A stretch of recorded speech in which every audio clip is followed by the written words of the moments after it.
आजको भिडियोमा हामीले BBS सेकेन्ड इयर अन्तर्गत रहेको भिजन यानि कि इङ्ग्लिसमा the parrot in a cage भनेर च्याप्टर 1 मा रहेको छ, जुन हामीलाई लास्ट पार्ट हो। यो च्याप्टर 1 को च्याप्टर 1 के होला भन्दाखेरि भिजनको ए पार्टमा रहेको छ। हाम्रो सिलेबस अनुसार कल्चर एन्ड सोसाइटीको that is the last part हो। यो च्याप्टर 1 को प्यारोट इन अ केज भन्छ भनेको के हो कि सुगा एउटा पिजडामा छ अरे, त्यसको कुराहरूलाई यो हेडिङ हो। जनरली अब हेर्दाखेरि कवि शिरोमणि लेखनाथ पौड्यालले लेख्नु भएको हो। यसमा अब यसको बारेमा हामीले राम्रोसँग यसलाई हेरौँ त। कवि शिरोमणि Lekhnath Paudyal was born in 1941 Vikram Samvat at a Kaski, नेपालमा जन्मनु भएको थियो अरे 1941 मा। His father name was Pandit Durgadatta and Vasundhara Devi was his mother and he started learning at the age of 5 वर्षदेखि नै अब लर्निङ स्टार्टिङ गरेको थियो रे। अनि त्यसपछि Lekhnath Paudyal got married at the age of 14, 14 वर्षमै म्यारिज गर्नुभयो। But unfortunately lost his wife at the age of पिस, भनेपछि 6 वर्षपछि आफ्नो के भन्छ वाइफलाई लस गर्नुभयो। He was inspired by the writing of Motiram Bhatta and वाल्मिकीबाट उहाँ इन्स्पायर हुनुभएको थियो रे, भनेको प्रेरणादायी हुनुभएको हो। Lekhnath Paudyal contributes the immensely towards the Nepalese language and literature हो। His poems describe the touch of Nepal and its nature with a simplicity, जसमा पिञ्जडाको सुगा is his unforgettable poem which express the crucialness of the Rana rule against the Nepali people. Generally अब यो भनेको के हो कि the cage in the parrot in a cage भन्छ। केज भनेको एउटा पिञ्जडा, के भन्छ अब सुगा एउटा पिञ्जडाभित्र राख्यो भने उसले कस्तो फिल गर्छ त, बाहिरको संसारलाई कसरी उसले इनर वर्ल्ड अर्थात् आउटर वर्ल्डलाई त्यति फिल गर्न पाउँदैन। र सुगा भनेको त आकाशमा यस्तै घुम्थ्यो, त्यही कारण त्यस्तै त्यो सुगाको जीवनीलाई रिलेट गरेर एउटा राणा रुलको, राणा शासनको, राणा रेजिम अर्थात् राणा रुल, त्यो रुललाई जनताहरूले पनि त्यस्तै महसुस गर्छन्। फ्रिडम छैन, तिनीहरूले जे राणा रेजिमले भन्यो त्यही गर्नुपर्ने हुन्छ भनेर यो मेनली यो पोइम अर्थात् तपाईँहरूलाई यो the parrot in a cage भन्ने रिलेट गरेको हो रे। अब हामीले यसको जनरली अब यो अहिले पढेको कुरालाई हामी एकचोटि अझै राम्रोसँग बुझ्ने गरेर पढ्नु पर्यो। भन्दाखेरि एट फर्स्टली भनेको कवि शिरोमणि लेखनाथ पौड्यालको जन्म सन् 1941 मा कास्की नेपालमा भएको थियो रे। उनको पिताको नाम पण्डित दुर्गादत्त र आमा वसुन्धरा देवी थिइन्। उनले 5 वर्षको उमेरमा नै सिक्न थाले। लेखनाथ पौड्यालले 14 वर्षको उमेरमा विवाह गरे, तर दुर्भाग्यवश 20 वर्षको उमेरमा श्रीमती गुमाए। उनी मोतीराम भट्ट र वाल्मिकीको लेखनबाट प्रेरित थिए। लेखनाथ पौड्यालको नेपाली भाषा र साहित्यमा अतुलनीय योगदान दिएका थिए भने उनका कविताहरूमा नेपालको स्पर्श र प्रकृतिलाई सरलताका साथ वर्णन गरिने गर्थ्यो भने पिजडाको सुगा उनको अविस्मरणीय कविता हो, जसले नेपाली जनता विरुद्धको राणा शासनको क्रूरतालाई व्यक्त गरेको छ भनेर यो हाम्रो यो उसले के भन्छ फर्स्ट वान प्याराले तपाईँहरूलाई भन्न खोजेको हो। या गाइज अब हामीले मेनली यो यसको मेन कुराहरूतिर जाउँ, जसमा फर्स्टली लिटरल कम्प्रिहेन्सन भनेर भन्छ। लिटरल कम्प्रिहेन्सन भनेको के हो कि शाब्दिक समक्ष भन्छ। जनरली अब लिटरल कम्प्रिहेन्सन भित्र के कुराहरू छ त्यो कुराहरू हेर्नुपर्ने हुन्छ। फर्स्टली लिटरल कम्प्रिहेन्सन भित्र the poem is the monologue in which the parrot laments his life inside the cage, share his story of pain and separation from his dear one। ओ के भनेको यसपछि हामी हेरौँ। अब the parrot recall how he fly and wander around the forest eating the with fruits, but now fate is tickles him into the cage. He is deprived of the cool water, shade and delicious fruit. All those things have vanished and they are like dream. His parents may be weeping to bear their breast because of he is separated from them. He doesn't find any way of escape from the cage because he sees only enemies around the cage भनेर भन्यो। यो भनेको के हो, यसलाई हामीले राम्रोसँग बुझौँ। जस्तै अब लिटरल कम्प्रिहेन्सिभको यो फर्स्ट प्याराले भन्न खोजेको के हो भन्दाखेरि यो कविता एक मोनोलोगी हो जसमा तपाईहरुको सुगाहरुको पिजडाभित्रको आफ्नो जीवनीको क्लिपलाई यहाँ प्रकट गरेको छ भने आफ्नो पीडाहरू र आफ्ना प्रियजनहरूबाट बिछोडको कथा हरूलाई यो हाम्रो के भन्छ साँझ समक्ष गरेको छ, जसमा सुगाले कसरी उड्ने र साथसाथै जंगली फूलहरू खाँदै जंगलमा घुम्ने गरेको सम्झना गर्छ भने तर अहिले नियतिले उनलाई पिजडामा पुर्याएको छ। उनी चिसो पानी, छाया र स्वादिष्ट फलहरूबाट वञ्चित छन्।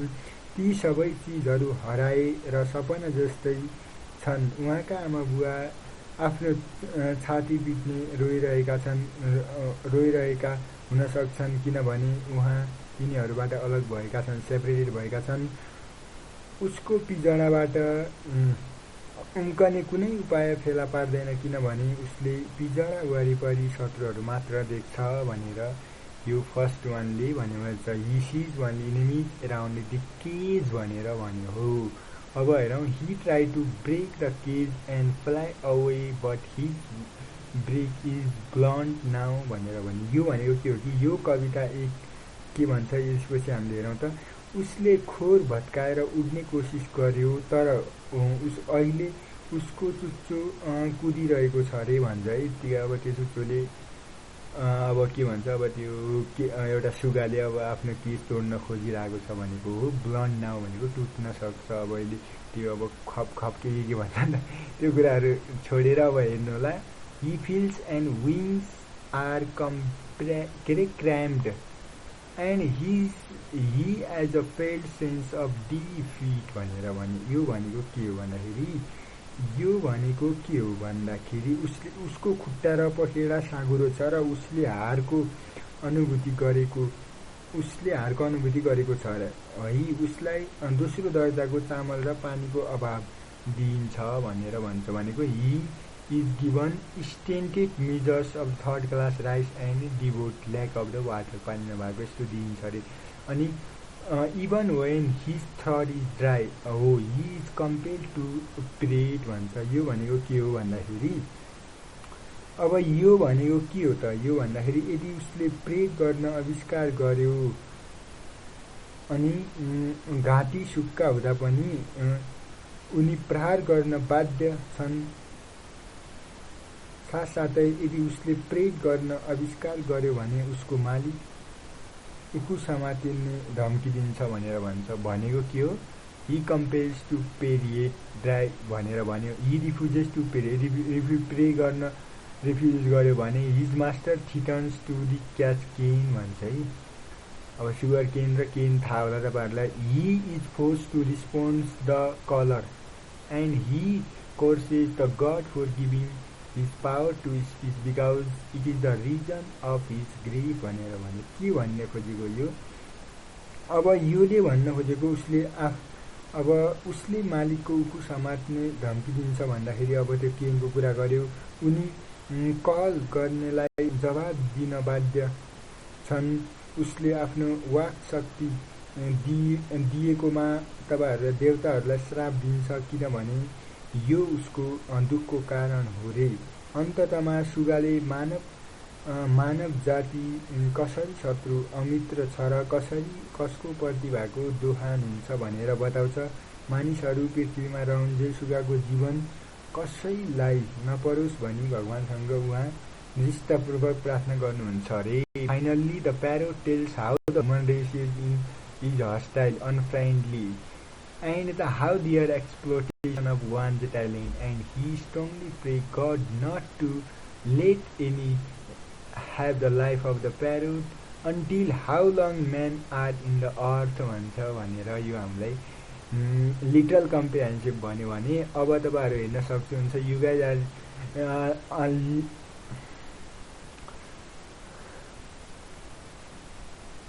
ओके। अब हामीले हेर्न सक्नुहुन्छ इन्टरप्रिटेसन। ओके, इन्टरप्रिटेसनभित्र सुरुवातीमा भन्दाखेरि पनि अब इन्टरप्रिटेसन भनेको के हो, व्याख्या गर्नु के इन्टरप्रिटेसन भन्दाखेरि this poem is trying to show people were suffers during the Rana regime भनेको यो कविताले राणा शासनमा जनतालाई दमन गरेको देखाउने गर्छ अरे। The Nepalese had a rule by the Ranas for 104 year 104 वर्ष भनेको नेपालमा 104 वर्ष राणाहरूले शासन गरेका थिए रे भनेको हो। अनि the Nepalese had been ruled by the Rana for 1 ए भइहाल्यो ड्युरिङ द्याट पिरियड है। यो 104 वर्षमा people were deprived all kinds of the freedom justice happiness भनेको के हो कि त्यो अवधिमा है जनताले सबै प्रकारका तपाईँहरूको स्वतन्त्रताहरू न्यायहरू अनि सुखबाट वञ्चित भएका थिए रे है। अनि peoples were force to live in a cage life हो त्यतिखेर। अब peoples were forcely live in the cage life भनेर जस्तै भनेको के हो भन्दाखेरि योले भन्न खोजेको के हो कि अब हामीले बुझ्दाखेरि राणाहरूले नेपाली जनतालाई दिएको यातना जस्तै अब हामीले त्यो केजमा राखे जस्तै भएको हो रे भनेको। अनि त्यसपछि के भन्छ peoples were force to live in cage and in the poem and parrot represent the whole suppressed people of the Rana regime and his master represent the Rana regime the torture given by Rana to the Nepalese people is describe and indirectly criticise in the poem भनेर यो व्याख्याभित्र रहेको छ। Generally भन्न खोजेको के हो भन्दाखेरि अब हामीले जनताहरूलाई बन्दी जीवन बिताउन बाध्य भएका छन्। यदि अब कवितामा सुगाले राणाहरूका सम्बन्धी दमनहरूमा परेका जनताहरूको प्रतिनिधित्व गर्छ र यसको मालिकले राणा शासनको प्रतिनिधित्व गर्दछ। राणाले नेपाली जनतालाई दिएको यातना कवितामा वर्णन र अप्रत्यक्ष रूपमा आलोचनित गरिएको छ भनेर भन्यो। अब हामी क्रिटिकल थिङ्किङ भन्ने अर्को हेरौँ त। क्रिटिकल थिङ्किङ भन्ने बित्तिकै महत्त्वपूर्ण सोचाइहरू भनिन्छ generally here in this segment that is your critical thinking. Critical thinking भनेको महत्त्वपूर्ण सोचाइ भन्ने बित्तिकै हेरौँ त। The poem indirectly criticise the Rana regime there are some point in the poem with which I don't agree भनेर भन्छ भनेको के हो यसमा अब भन्दाखेरि कविताले अप्रत्यक्ष रूपमा राणा शासनको आलोचना गरेको भए तापनि कवितामा केही बुदाहरू छन् जससँग म सहमत छैन। I don't agree in the real life can a parrot speak like woman to express his sorrow how can bird organize the feet in this poem the human race is said hostile how can all human beings are hostile to their pets many people have kept a dog cat rabbit and parrot extra in their home as the pet animal and they are friendly to pet their animal we have seen many people behaving with their pet animal as they are their best friend or they are their children. The poet hasn't defined clearly what does the third class rights mean and who are the parrot real enemy and how can stay around the youth भनेको सोच हामीलाई प्रश्न उठ्ने portion भनेकै critical thinking हो। यसमा भन्न खोजेको के हो कि जस्तै अब हामीले हेर्दाखेरि है कसरी सबै मानिसहरू आफ्नो घरपालुवा जनावरहरूको दुश्मन हुन सक्छन् र भनेर क्वेसन उठ्न सक्छ। अब धेरैले घरमा कुकुर बिरालो अनि खरायो सुगा आदिहरू त घरपालुवा जनावरका रूपमा पाल्ने गरेका छन् तर उनीहरूले आफ्नो घरपालुवा जनावरहरूप्रति मिलनसार छन्। हामी धेरै मानिसहरू आफ्नो घरपालुवा जनावरहरूसँग व्यवहार गरेको देखेका छौँ। मानौँ कि तिनीहरूका सबैभन्दा मिल्ने साथी हुन् र तिनीहरूमा छोराछोरी हुन् जस्तै फिल गराइरहेका हुन्छन् रे। कविताले तेस्रो श्रेणीको चामलको थर्ड क्लास राइसको अर्थ के हो भनेर स्पष्ट पारेका पनि छैनन्। यो पनि क्रिटिकल थिङ्किङ सोचाइको कुरा हो। त्यसैगरी सुगाको वास्तविक शत्रुहरू को हुन् र तिनीहरू कसरी उहाँको वरिपरि हरेक समय रहन सक्छन् भनेर भनेको छ। अब यो रह्यो क्रिटिकल एनालाइसिस। अब हामी एसिमिलिनेसन हेरौँ त। एसिमिलिनेसन भन्छ जुन हाम्रो के हो लास्टको कन्क्लुजन जस्तै हो। आत्मसात भनेको आफ्टर रिडिङ दिस पोइम यो कविता पढेपछि राणाहरू कति निर्दय थिए भन्ने महसुस भयो रे। I came to realize that the cruel the Rana here I had determined that will always stand for the freedom of the human being भनेको के हो रे। या गाइज यसमा हामीले मेनली भनेको म सधैँ मानव स्वतन्त्रताको पक्षमा उभिने संकल्प गरेको छु तसर्थ यानि कि तसर्थ सुखको नाममा कुनै पनि जनावरलाई नबनाउन र शासन व्यवस्थाको नाममा कुनै पनि नागरिकहरूमाथि हावी नगर्न म सबै मानव जातिहरूमा अनुरोध गर्दछु भनेको। Thus I requested all the people being not to be captured any animals in the name of pleasures and not to